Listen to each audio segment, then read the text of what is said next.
سورۃ الدہر میں آتا ہے، ہم تمہیں صرف اللہ کی رضا کے لیے کھلاتے ہیں، تم سے کچھ بدلہ درکار نہیں اور ناشکر گزاری کے واسطگار ہیں۔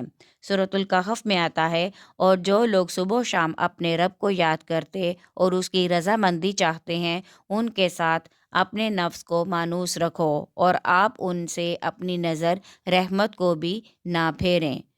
اللہ تعالیٰ نے ہمیں اخلاص کا مفہوم سمجھانے کے لیے اپنے پیارے نبی صلی اللہ علیہ وآلہ وسلم کی یہ بات کہلوائی۔ سورۃ الانعام میں آتا ہے، فرما دیجئے کہ میری نماز، میری قربانی، میرا جینا اور میرا مرنا، یہ تمام کام اللہ تعالیٰ کی رضا و خوشنودی کے لیے ہیں، جو تمام جہانوں کا پروردگار ہے۔ احادیث نبویہ میں اخلاص کی ترغیب۔ حضور صلی اللہ علیہ وآلہ وسلم نے بھی اخلاص پر بہت زور دیا تاکہ ہر عمل سے پہلے دلوں میں اخلاص بیدار رہے۔ نیک نیتی بھی اخلاص میں شامل ہے۔ نبی پاک صلی اللہ علیہ وآلہ وسلم نے فرمایا کہ تمام اعمال کا دار و مدار نیت پر ہے۔ جس شخص کی ہجرت اللہ اور اس کے رسول صلی اللہ علیہ وآلہ وسلم کے لیے ہے تو اسے اسی کا ثواب ہے، اور جس شخص کی ہجرت دنیا یا کسی عورت کی خاطر ہے تو اس کے لیے وہی کچھ ہے جس کے لیے اس نے ہجرت کی۔ ہجرت جیسے اہم کام میں بھی اگر نیت رضائے الہی کے لیے نہیں تو ہجرت کا کوئی ثواب نہیں۔ حدیث پاک میں آتا ہے، جب ملائکہ بندوں کے اعمال اوپر لے کر جاتے ہیں تو اللہ تعالیٰ فرماتا ہے، اس صحیفے کو ڈال دو، اس صحیفے کو ڈال دو۔ وہ فرشتہ کہتا ہے، یا اللہ، تیرے اس بندے نے نیک باتیں کی، نیک عمل کیے، ہم نے سنا، دیکھا اور نامہ اعمال میں لکھا، اب اسے کس طرح ڈال دیں؟ اللہ تعالیٰ فرماتا ہے، اس بندے نے اس عمل کے ساتھ میری رضا کا ارادہ نہیں کیا، یعنی اس کی نیت میں خالصتاً میری رضا نہ تھی، اس لیے میں نے قبول نہیں فرمایا، یعنی اس کا نظریہ ریا کا ہوگا، رضا کا نہ ہوگا۔ حضرت ابو موسیٰ اشعری رضی اللہ تعالیٰ عنہ سے روایت ہے، رسول اللہ صلی اللہ علیہ وآلہ وسلم سے پوچھا گیا، یا رسول اللہ صلی اللہ علیہ وآلہ وسلم، ایک آدمی شجاعت دکھائے اور دوسرا قوی غیرت اور تیسرا ریاکاری کی غرض سے لڑتا ہے، ان میں سے کون اللہ کی راہ میں جہاد کر رہا ہے؟ حضور صلی اللہ علیہ وآلہ وسلم نے فرمایا، جو صرف اس غرض سے لڑے کہ اللہ تعالیٰ کا کلمہ ہی بلند ہو، اللہ کے راستے میں مجاہد ہے۔ ایک صحابی نے نبی پاک صلی اللہ علیہ وآلہ وسلم سے پوچھا، یا رسول اللہ صلی اللہ علیہ وآلہ وسلم، اے اللہ کے رسول صلی اللہ علیہ وآلہ وسلم، ایمان کیا ہے؟ آپ صلی اللہ علیہ وآلہ وسلم نے فرمایا، اخلاص۔ ایک دفعہ فرمایا، جو دنیا سے اس حال میں رخصت ہوا کہ اللہ وحدہ لا شریک کے لیے اخلاص والا ہو اور نماز پڑھتا ہو اور زکوٰۃ دیتا ہو تو اللہ تعالیٰ اس سے راضی ہے۔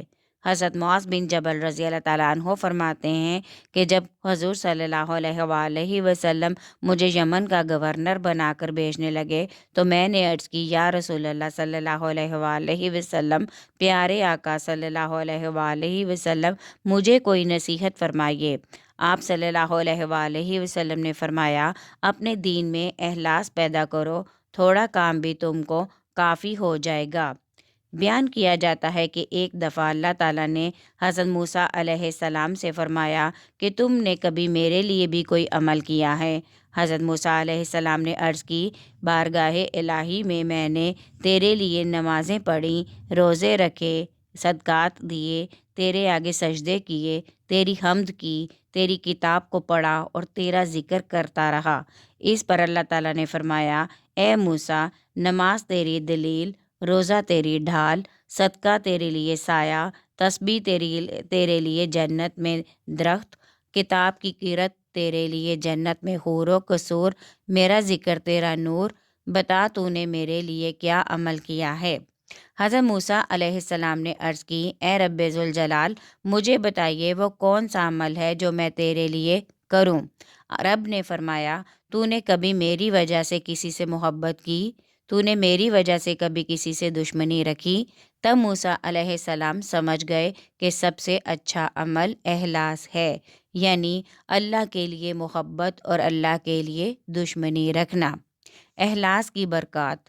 اخلاص میں بے شمار برکتیں ہیں۔ حضور صلی اللہ علیہ وآلہ وسلم نے فرمایا، اللہ تعالیٰ اس امت کی اس کے ضعیفوں کی دعاؤں اور ان کی نمازوں اور ان کے اخلاص کی برکت سے امداد فرماتا ہے۔ ایک دفعہ فرمایا، اخلاص والوں کے لیے خوشخبری اور مبارک ہو جو ہدایت کے چراغ ہیں اور ان کے ذریعے تمام سیاہ فتنے دور ہو جاتے ہیں۔ مسلم کی روایت میں ہے، نبی اکرم صلی اللہ علیہ وآلہ وسلم نے فرمایا، ایک شخص اپنے دوست اللہ کے محبوب بندے کی ملاقات کے لیے دوسرے گاؤں کو روانہ ہوا۔ راستے میں اسے ایک فرشتہ ملا۔ فرشتے نے پوچھا، کہاں جانے کا ارادہ ہے؟ وہ شخص بولا، فلاں دوست کی ملاقات کے لیے جا رہا ہوں۔ فرشتے نے پوچھا، کیا تجھے اس سے کوئی حاجت ہے؟ اس نے کہا، نہیں۔ فرشتہ بولا، تیری اس سے کوئی قرابت رشتہ داری ہے؟ اس نے کہا، نہیں۔ فرشتے نے دریافت کیا، پھر تیری اس کے پاس جانے کی کیا وجہ ہے؟ اس نے کہا، مجھے اس کے ساتھ محض اللہ کی خاطر محبت ہے کہ وہ اللہ کا ولی ہے اور میں اللہ کی رضا کے لیے جا رہا ہوں۔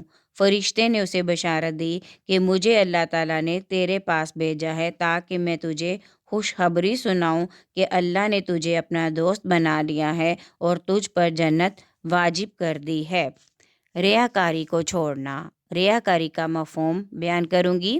ریا سے مراد محض دکھاوا اور نمود و نمائش ہے۔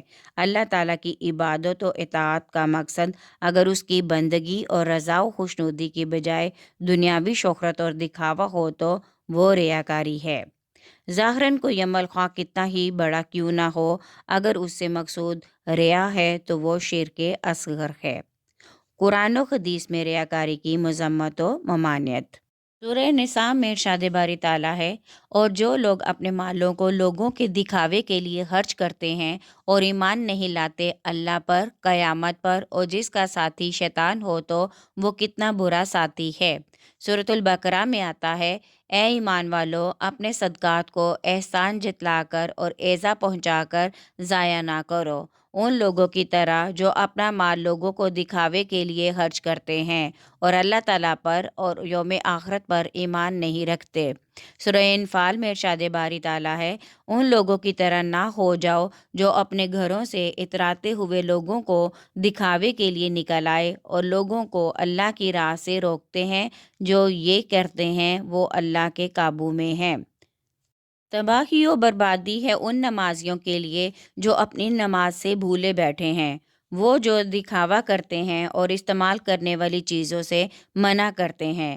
حضور صلی اللہ علیہ وآلہ وسلم نے فرمایا، جس نے ریاکاری کرتے ہوئے نماز پڑھی، یقیناً اس نے شرک کا کام کیا، اور جس نے ریاکاری سے روزہ رکھا اس نے شرک کا کام کیا، اور جس نے ریاکاری کرتے ہوئے صدقہ دیا اس نے بلا شبہ شرک کا کام کیا۔ حضرت ابو ہریرہ رضی اللہ تعالیٰ عنہ فرماتے ہیں، میں نے حضور صلی اللہ علیہ وآلہ وسلم کو فرماتے ہوئے سنا کہ قیامت کے دن جس آدمی کا سب سے پہلے فیصلہ ہوگا یہ وہ شخص ہوگا جو شہید ہوا تھا۔ اسے لایا جائے گا، اللہ تعالیٰ اپنی نعمتوں کی پہچان کرائے گا، وہ پہچان لے گا۔ اللہ تعالیٰ فرمائے گا، تو نے ان میں کیا عمل کیا؟ وہ کہے گا کہ میں تیرے راستے میں لڑا حتیٰ کہ شہید ہو گیا۔ اللہ تعالیٰ فرمائے گا، تو نے جھوٹ کہا، بلکہ تو اس لیے لڑا کہ تجھے بہادر کہا جائے، چنانچہ وہ تجھے کہا گیا۔ پھر اس کے بارے میں حکم دیا جائے گا کہ اسے منہ کے بل گھسیٹ کر جہنم میں ڈالا جائے۔ ایک شخص وہ ہوگا جس نے قرآن سیکھا، سکھایا اور پڑھا، اسے لا کر نعمتیں یاد دلائے گا، وہ انہیں معلوم کر لے گا۔ اللہ تعالیٰ فرمائے گا، تو نے اس میں کیا عمل کیا؟ وہ کہے گا، میں نے علم حاصل کیا، دوسروں کو سکھایا اور تیری راہ میں قرآن پڑھا۔ اللہ تعالیٰ فرمائے گا، تو نے جھوٹ کہا، تو نے صرف اس لیے علم حاصل کیا کہ تجھے عالم کہا جائے اور قرآن پڑھا تاکہ تجھے قاری کہا جائے، پس وہ تجھے کہا گیا۔ پھر حکم الہی سے اسے گھسیٹ کر جہنم میں ڈالا جائے گا۔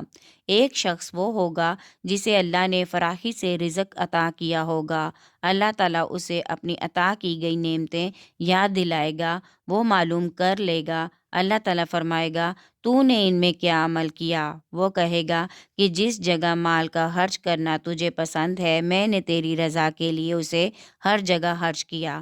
اللہ تعالیٰ فرمائے گا، تو نے جھوٹ کہا، بلکہ تیرا مطلب یہ تھا کہ تجھے سخی کہا جائے۔ پس وہ تجھے کہا گیا، پھر اس کے بارے میں حکم دیا جائے گا کہ اسے گھسیٹ کر جہنم میں ڈالا جائے۔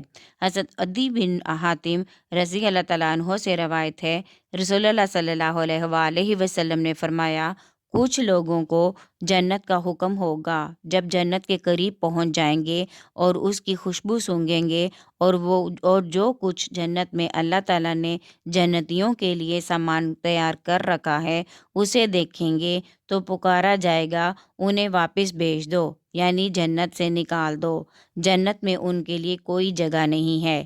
یہ لوگ بڑی حسرت کے ساتھ واپس ہو جائیں گے اور یہ لوگ کہیں گے، اے رب، اگر تو نے ہمیں پہلے ہی جہنم میں داخل کر دیا ہوتا، ہمیں تو نے ثواب اور جو کچھ اپنے اولیاء کے لیے جنت میں مہیا کیا ہے نہ دکھایا ہوتا تو ہم پر آسان ہوتا۔